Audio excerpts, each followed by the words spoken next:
is the sport of the future. Between political disasters, drug scandals, and encounters with the mafia, if the rise of the UFC from its ashes isn't one of America's greatest success stories, it certainly is the most controversial one.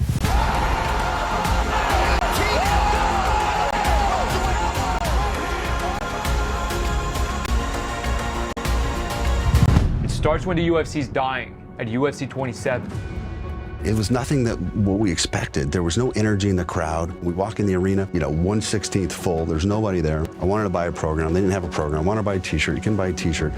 This man looks calm and collected, but don't let it fool you. He's a straight-up business savage. The name is Lorenzo Fertitta. And if you really know the history of the Fertittas and what they've built and what they've done, incredible businessmen. He and his brother Frank Fertitta own Station Casinos, which is the third or fourth largest gaming company in the country. So I'm sitting at the fight with Dana and I'm going, Imagine if they did this and imagine if they did that.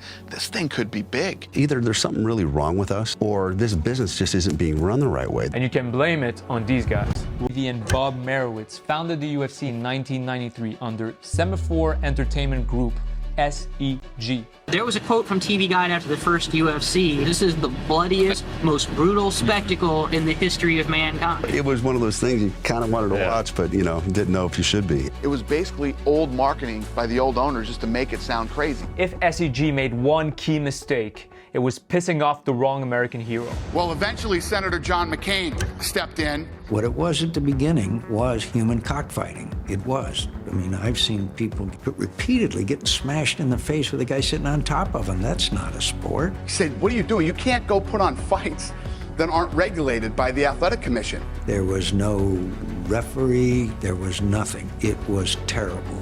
The owner basically said, trust me when I say this. I've been in business for a long time.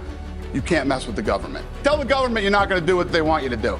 See what happens. McCain leads a campaign to ban the UFC across the US. He pressures cable companies to stop showing UFC events. John McCain to ban Ultimate Fighting, taking it too far. When that happens, Gracie and Davey ditch SEG, leaving Bob Merowitz alone at the helm of the UFC. So now the cable companies wouldn't put them on pay-per-view.